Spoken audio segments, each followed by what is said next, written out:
What's up, everybody? Welcome to Move the Sticks. DJ, Bucky, together. Buck, how was it, buddy? How was the draft, man?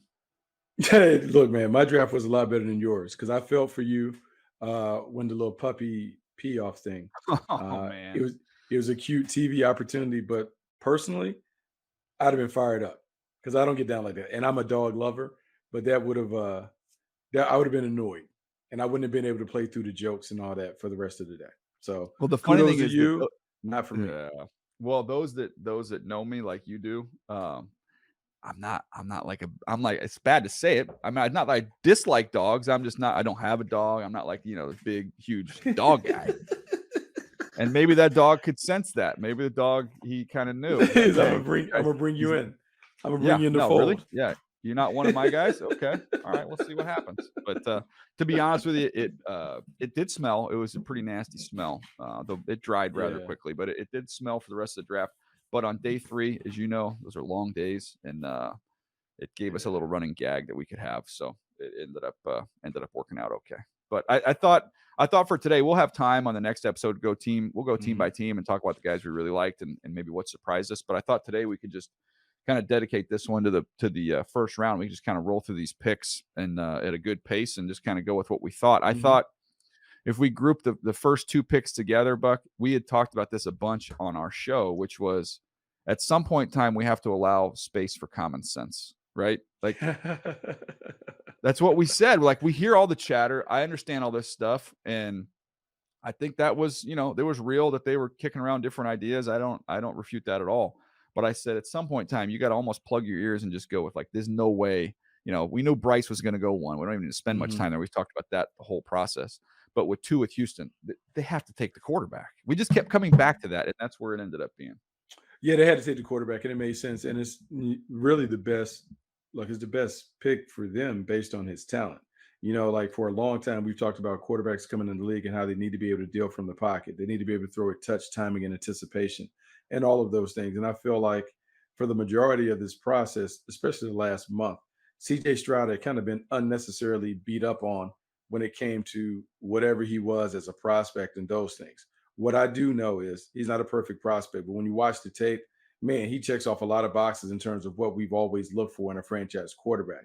We want guys that can deal from the pocket. We want guys who are accurate, guys who have big time arm talent in terms of range. He has all of that. And so to me, I am glad that the Texans, I can't even say came to their senses, but I'm glad that they handed the card in with him because I Yeah. just can't imagine what it would look like if they had taken somebody else at that point, particularly with a guy this talented. You talk about uh, a measure of regret. I could just see, like, man, what a regrettable deal if you don't take this quarterback who does all the things that we've seen play successful in the league for a long time. Yeah, the whole thing was you can't run it back. Like you have these picks. There's no guarantee where you're going to be next year. You can say we'll wait till next year. We Mhm. got Caleb Williams and we got Drake May, and yeah, there's no guarantee you're going to be there, and there's no guarantee even if you have a bunch of picks, anybody would ever trade with you to be able to get one of those guys. The question Right. is CJ Stroud better than anybody you have on your roster at the position? And yes, he is. He's better than the Significantly guys you better. got. Yes.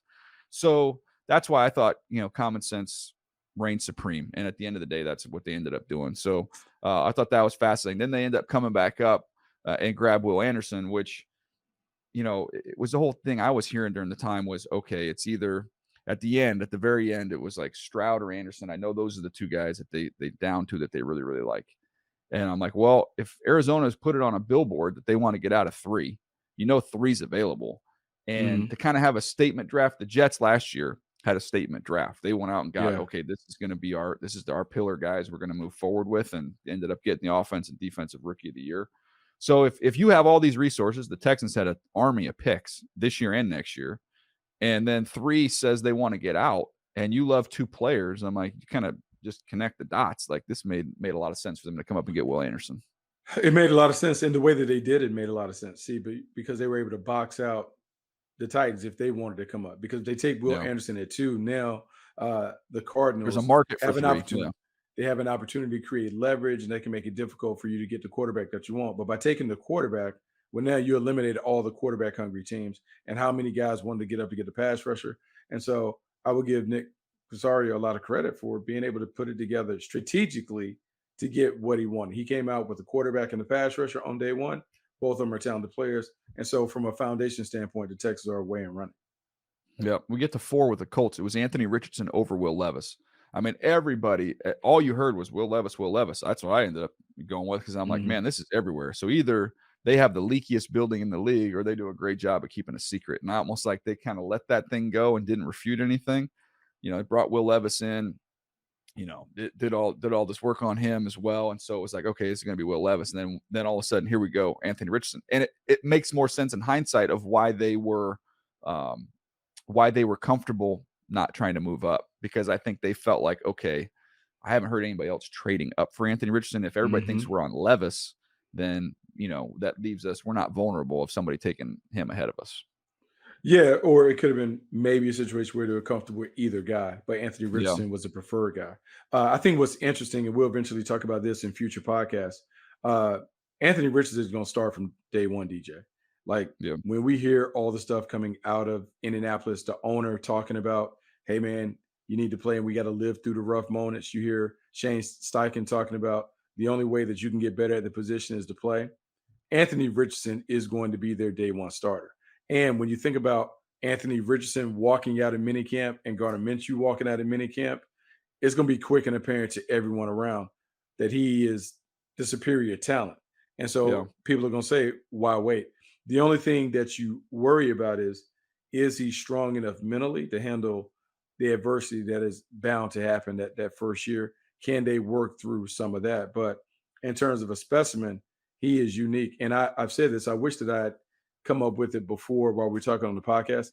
This is an NBA type draft pick, one yeah, where you're drafting on projection and potential. And I liken him to Giannis. When Giannis came in the league with the Milwaukee Bucks, no one saw that he would be this thing, but through skill development, through scheming, through his own work, he has become an MVP and a champion. Maybe that is the path that the Colts take with Giannis. They pour everything into him to develop him. He meets them halfway. And if you take all the talent that he's displayed with that, maybe he does have a lot of success with the Indianapolis Colts. Well, you get ready for some quarterback power and some zone read because it's coming to a AFC South stadium near you. I mean, that's what he's going to be doing, man. Well, the thing is, the only thing about that, he gained 600 yards. Is he going to be ready to handle that? Like the difference between him and like a Jalen Hurts. Jalen Hurts last year at Oklahoma, DJ, he ran for 1,200 yards. I Yeah, forgot that he ran for that many yards. He ran for 1,200 yards his first 2 years at Alabama. He ran for a combined 1,800 yards. So that was a big part of his game. But Anthony Richardson, I need to see that he can hold up doing that. Jalen was able to hold up doing it. But yeah, there's mhm, a way to do it where they can protect him. But yeah, he should get a heavy workload, heavy dose of AR running the ball between the tackles. no doubt. All right, so that was 4. We get to pick number 5, Witherspoon. Look, we both loved him as a player. I Mhm. loved him as a player. I did not think Seattle would do that. They hadn't taken a first round corner since 2006 with Kelly Jennings. So, like, they've continually found corners later on in the draft. But then, after the draft, after that round was over and talking to folks and everything, like, dude, Pete loved him. And you could see it because he compared him to Paul Malo with how he plays. Like, he plays literally with Mhm. his hair on fire, ultra instinctive, ultra tough. So I love the fit. I think he'll do awesome up there, but I just didn't think they would do it because historically, they've waited on corners. Yeah, they've waited on corners, but they've also have subtly changed the way they go about playing their defense. Before they were that uh over front, a lot of that hybrid cover three where they Mhm. pressed and build and the stuff that he did at SC. Well, now they're more of a quarters team. They do a few more different things. They have more diversity within their scheme, and so it requires a corner to have a better toolbox, a more expanded toolbox. And when you look at Witherspoon, that's the one thing that you can point to. He can do a little bit of everything really, really well. Press, off, zone, man, comes off the edge and blitz, great tackler in space. And so as you think about their evolution, he made sense. And so even though I mocked Christian Gonzalez there, like I think the one thing that I have to do now going forward, and everyone who's listening and everyone who's watching us, like I hate to say it, but like that mock draft stuff is for entertainment. Like now we Yeah. get to talk about the evaluation. So you're gonna hear some different things based Mhm. on what evaluators will say. Now that we know where they go, now we can Yeah. talk about how they fit and how they'll be eventually used. 100%. had heard in the days preceding that Paris Johnson was the Cardinals guy, and that was another reason to it made sense to me for that trade because I'm like, I don't think you have to take Paris Johnson with a third pick. I mean, I'm not so Mhm. sure they had to take him and come back up and take him at 6. But that was their guy. They wanted their guy. So they trade back. They end up coming back up. They get Paris Johnson. That leads to the Raiders getting Tyree Wilson at 7, which late in the process, I'd heard that he could get out of the Mhm. top 5 and go down a little bit.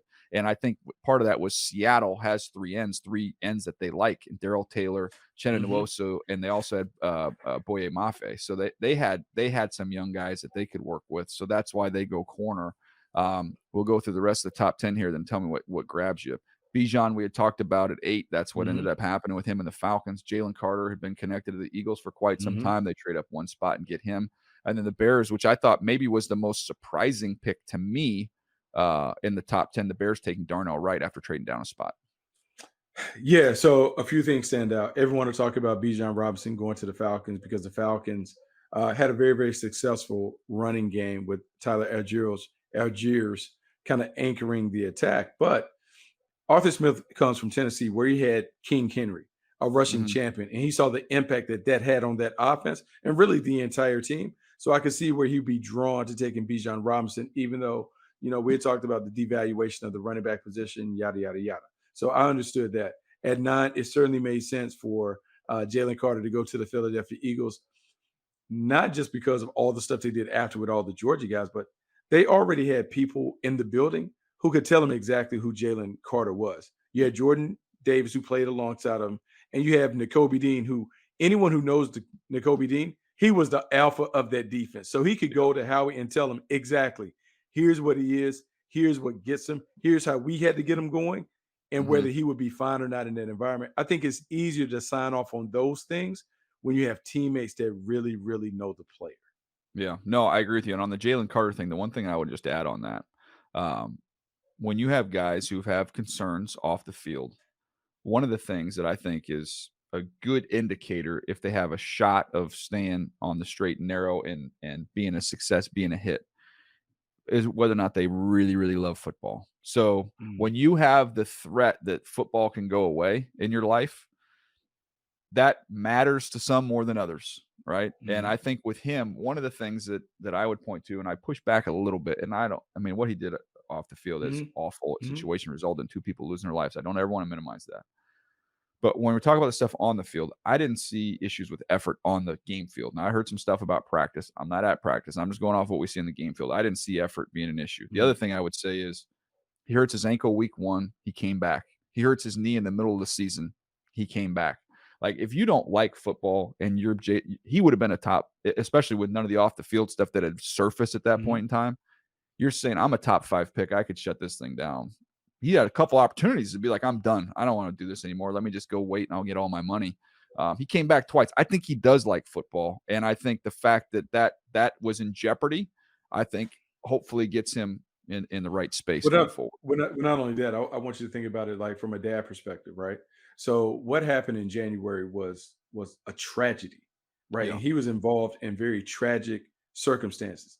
DJ, anything that happened beyond that in the immediate thing, I don't know how much we can say this is truly his personality. You talk about a young man that's grieving, and now Mhm. we don't know because we're not Mhm. around him, and no one knows the internal turmoil that he has personally on a day-to-day basis. And so the number one thing, if I'm the Eagles, hey man, let's get him some help and some assistance to see if he's doing okay. Yeah. Because I don't think when you see him show up at the pro day and all that other stuff, I don't know if that's really his character or is that a troubled young man dealing with the weight of all of that that is on him because he can nod his head and say he's okay, but no one can be okay when you're involved in that. And so we'll see what that looks like. I think you're right. Based on the tape, he certainly didn't exhibit those characteristics that have kind of followed him in the run up to the draft. And so we'll see what he played. But I like the pick and I like the situation that he's going to. Yeah, the Bears, I mentioned that as a surprise. Darnell Wright, I thought, I liked him as a player, and we talked about it on the show a bunch. I thought he played the Mhm. best of the tackles this year. His tape was the best.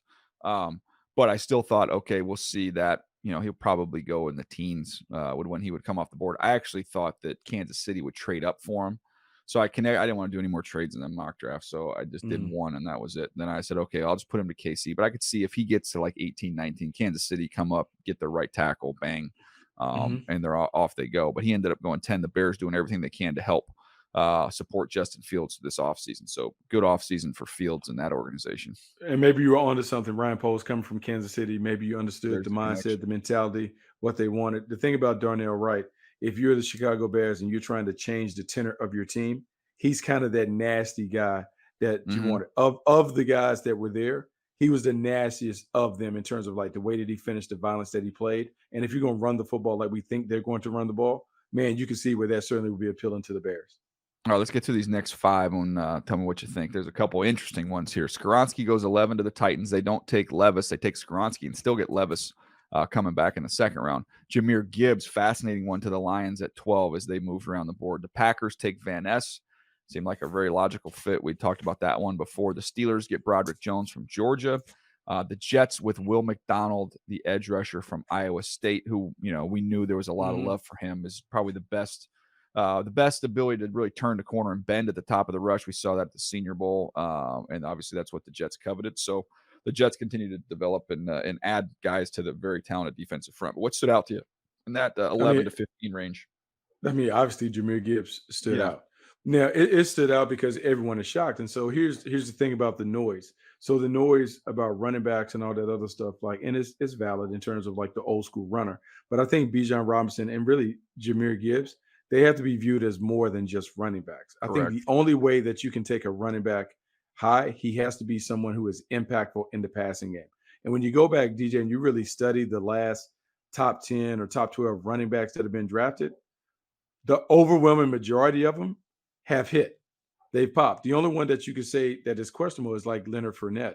But Christian McCaffrey, Saquon Barkley, Todd Gurley, all of those guys were playmakers that garnered accolades based on the way that they added to their team. And so in Jahmyr Gibbs, I think what you're doing, and learned this from a longtime head coach and OC, is you have to pair your running back to the quarterback skill set, meaning that the running back that you have needs to complement what the quarterback does really well. When you go back and look at what Jared Goff has done in this league, when he's been at his best, he's had a dynamic weapon behind him or alongside him. He had Ty Gurley.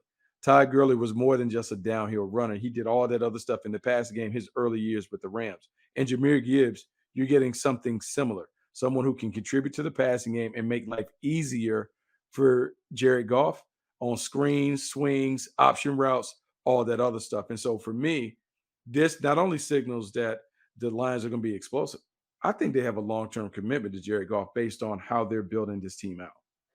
Yeah, and he would have gone elsewhere in the top 20 if he didn't go there. Oh, he was Found that going out. He like was going. There were like several teams on him that yes, had huge grades on him.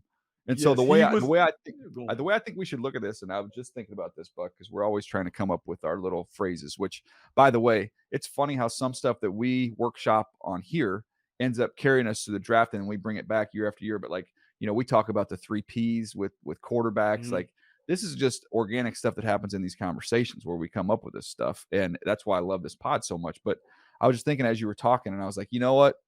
If we're going to look at the first round, like you got to get through customs to get through first round as a running back, and you know what you need to get through Mhm. customs? You need a passport. So if you can't help me in the pass game, if you're just going to stand back there, I'm gonna hand it to you. Yes. You're not going to get. We're No. not. You're not allowed in. You don't get into the first round country. If you want to get into first round country, you need a passport. And those are the guys that are difference makers, like the guys that can run it, but are unique playmakers. The Christian McCaffreys of the world, the Alvin Kamara's of the world, even Saquon Barkley. You have to be able to be a impactful player in the passing game. So when Le'Veon Bell, like give him credit, Mhm. he talked about being an RB1 wide receiver too. Yeah. Those are the guys that you can sign off for in the first round. They have to be able to do that, even in special circumstances. Yeah, But it's for the two reverse running backs to Debo. go, yeah, It's the reverse I mean, Debo. Debo majors as a wideout, minors as a running back. These guys are majoring as running back, minors as receivers. But to me, like I have to be able to get you out in the formation, not just getting you out of the backfield. I got to be able to put you in the slot. I got to be able to split you out. Like I can't have you just as a backfield guy. I got to be able to utilize you in multiple ways. And with this dude, with Gibbs, people were talking about that. People were talking about game plans and how they could design. And usually, like one of the teams was talking about he's probably going to spend more time in the slot with us than he will in the backfield. Like we're actually he'll major as a wideout in our offense. So the funny thing is, I think right now he becomes the most important offensive piece for the Detroit Lions. He is the Mm, one guy of all of them. He is the coverage dictator. He's the guy that you have to double team more so than anybody else in that unit. And so because of that, you're setting the thing off of him, and then everyone else gets the one-on-one matchups. And so that's how it has to be. And you're right. It's funny, like we have these conversations and everyone's talking about the devaluation of running back, but as everyone was gasping at the thought of Gibbs going 12, it's funny that in the after fact, people were like, well, if they didn't take him, we were going to take him, you know? yeah. And so I think that's significant. We have to continue to evolve the way that we think about the position. And we talked about positionless ball years ago. We're seeing more of that kind of come to fruition now as we look at offense and defense. Yeah, yeah, and the Steelers, I thought was a smart move to get ahead of the Jets to take Broderick Jones. I said it on the broadcast. Did find out after the fact that the Jets were going to take Will McDonald even if Broderick Jones was there because they were on Will McDonald. So it ended up working out for both teams. The Steelers get their guy, the Jets got their guy, and Will McDonald. Let's get 16 through 20 here, Buck. We got to keep it going here. Emmanuel Forbes to the Commanders. I ended up doing that one late based off of a conversation we had, and we talked about Josh Norman. And remember, we were Oh, talking about, yeah. oh, well, body type wise, Porter fits like Josh Norman. But then literally, I'm putting that last mock draft together. And I was like, you know what? Body type, yes. But I remember Josh Norman at the East West game picking off like 6 balls. And like to me, it was the Talking the ball entire skills. time. Yeah, it's the ball Yes. skills, And I'm like, that's like who's all of that? it. Like, who's that guy? I'm like, that's Forbes. That's not Porter. So ended up going there, and that's what happened. So again, that's why we scrimmage this stuff around. We end up, falling into some stuff. The Patriots with a steal of Christian Gonzalez at 17. Love the Jack pick. Campbell. I mean, we should not be surprised when you have in the process when our buddies John Dorsey's involved, when Dan Campbell's involved, when Chris Chris Spielman's involved. Spielman. Like you put those guys together, you come out with Jack Campbell. Like they were going to value Jack Campbell more than the rest of the league. Yeah, they were. And so funny, we'll eventually talk about the Lions draft. And so the Lions end up having a great first 2 days draft. And when you look at the players, they just did it different than what Out of the order, yeah. new conventional thinking you got. But they got all the guys that you would want. They just got them in different order. Jack Campbell is a good one. And man, what about Iowa producing these players? I Great know. athletes and all this other stuff. Like that's unbelievable to watch what they've been able to put together. Yep. So then Kalijah Cansey, the defensive tackle, who's an up the field defensive tackle. Obviously, look at the history of the Bucks. They have had success with up the field defensive tackles. Then 20, we get Jackson Smith and Jigba with the Seahawks' second pick, and he gets a chance to go from one really talented receiver room into another one, leaving Ohio State. Now he's going to go play with DK Metcalf and Tyler Lockett. He should eat, man. He should be your guy. If he's healthy and available for them, he's going to be a big impact player working over the middle of the field. Geno Smith led the league in completion percentage. Now you see that Pete Carroll is making the game very, very easy for his quarterback. And we think about the later picks, adding Zach Charbonnet to go with Kenneth Walker. Man, they're going to pound, pound, pound. They're going to throw it over your head because they got 3 really good wide receivers to go with 2 solid running backs. No doubt. Then we get to the Chargers. They go with Quentin Johnston again. They like big wide receivers. That's their thing. They like those big power forwards. They get Quentin Johnston. The Ravens come back. This is wide receiver alley. Ravens get Zay Flowers, who we talked about being a Steve Smith type player. Obviously not comparing him to the Hall of Famer, but just plays that style of Style. play, that size. Style. The Vikings, Jordan Addison, we connected with them for a long time because you think about Kevin O'Connell coming from McVay and that system, and Shanahan, they like interchangeable wideouts, can play inside, can play outside, great route runners. He replaces Thielen. The Giants get a corner that can go nose to nose for Wink Martindale because he wants to be able to blitz and do all these different things. You got to have corners to do that. So that made sense. And then to me, I thought one of the steals of the first round, because you know how much I love Dalton Kincaid from Utah. I thought he was the best pass catcher in this entire draft. The Bills get ahead of the Cowboys smartly because I think the Cowboys were going to pull the trigger on Kincaid, and they get a tight end who's also just going to flex out in the slot as well. Think about Josh Allen having those red zone turnovers last year, which was unusual. One of the reasons I think is because you need more guys who can uncover down there, and Dalton Kincaid's been a touchdown producer during his time at Utah, so I thought that was a home run pick for them. His home run pick, but also subtly, I think the Bills are going to like maybe a little different style of offense. You've heard Josh Allen talk about he has to evolve from being like the football player to playing quarterback. You also heard him talk about some of the difficulties and challenges they had with the system where they were doing a lot of reads and those things. I think you're going to see less is more is the approach that the Buffalo Bills use. less trickery, more straightforward stuff where he can kind of see and everything is very concrete for the receivers and the quarterback. More 12 personnel, Dawson Knox and Dalton Kincaid on the field. That way, I think they can more from run heavy stuff to passing stuff without necessarily changing the personnel, running people on and off the field. All right, let's get to the end of this thing here. We've got Mozzie Smith going to the Cowboys. They went back to Michigan later on in the draft. Anton Harrison to the Jags. The looming That's a direct suspension out there. That's a direct Cam, impact. Cam Robinson sitting down. So now you're like, hey, man, you may be worried. Walker Little can go to one, but you don't want to go down the line. This is a no. team that feels like they can score a bunch of points. So Antoine Harrison had to be the pick. I think kind of forced their hand a little bit, Cam's suspension. Yep. So then we get to Miles Murphy, who fits the Bengals edge rushers. Kind of Hmm. the skill set. You think about the guys they have they're very similar play style with Miles Murphy, big, long, physical guys. Breesy goes to the Saints again, kind of fits their MO. So you get back to back Clemson defensive lineman. Nolan Smith was the biggest surprise to me, Buck, in the first round that he slipped down to the Eagles at 30. And then FAU, Felix Anadike Uzama with the Chiefs, which we connected him to them a bunch throughout the process. Almost kind of, if you close your eyes and squint, he looks like Frank Clark with how he plays. So I thought more than anything else in this draft was a great reminder that, we talked about it with the Chargers with big wide receivers, talk about the Vikings with interchangeable wide receivers. The Hmm. Bengals have a certain type of edge rusher that they like. Scout the The Eagles, scouts.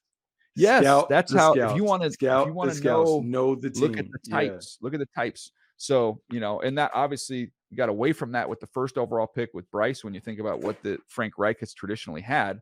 But I think the quarterback position needs to be put in its own category. When you look at everybody else, I think you can find, hey, there's connective tissue here. I mean, we talked about it with Jack Campbell. Like if we had just sat down and said, okay, we're going to spend the day, we're going to try and figure out which team would like Jack Campbell the most. And we went through everybody in the room that's making the decision. We would have looked at each other and said, "Oh, this is the Detroit Lions." Yeah. I mean, absolutely. It's blue collar, rugged, the way Yeah, they want to play. There's still a very old school feel to the way that they approach the game. I mean, the way they practice, the way they conduct training camp, all this stuff, it all fits. And so he's an old school dude. And even though I thought they were solid because they had Malcolm Rodriguez a season ago, yeah, there's played something well. about having a green dot player that can do a bunch of different stuff. And so he's super athletic, super talented. He kind of works out for him.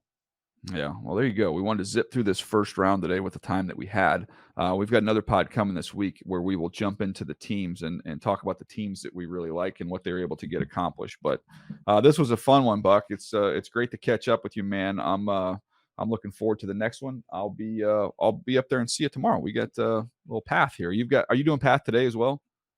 Oh, man. Come on, man. All the way to the end. Did you All do the way to the everyone? end. Did you do everyone?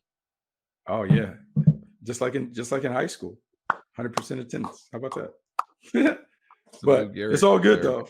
Yeah, it's Yeah. all good because it's coming to a close. It's crazy how that last month is, and for you doing all Oh, the other man. stuff, like it'd be a much needed uh reprieve and break to breathe because sometimes, and I don't know if you feel like this, DJ, the draft was so fast and furious. There Yeah. were parts of the day I couldn't tell you who actually got picked. It wasn't until I No, got the trusty handout at the end that I'm like, that's what oh, I've got okay. right here. I'm going through this on the plane, Buck, and I'm like, "Holy crap!" Yes. Like I Uh, really like what Green Bay was able to get done. They did a nice job. I didn't realize they picked all those guys. right. Yeah, Right. Like so being able to kind of sit back and assess and also with this, and we can't say it enough, the hardest thing we do is speculate who's going where. Now this is the part where we really can say, okay, well, it's now that fun. they pick, I don't care where they pick. Now we can look at how they're gonna fit, how they're gonna play. Because ultimately that's what it's about. It's about not getting the mock draft right. It's about getting it right in terms of how guys are going to play. And now that you see how people matched up and what they like, now you can talk not necessarily positive about it, but you can talk about, hey, here's how they're going to utilize this one. Here are the operating instructions Yeah, for how they're yeah. going to play with the player. I look at it as twofold. I think it's our job to tell you who the players are, what they do well, what they don't do well. So tell you who the players are, and then tell you why the team liked this player. Doesn't matter if I liked him or you liked him. This is why they liked him. They picked him. The reason they liked him is because they're going to be able to put him.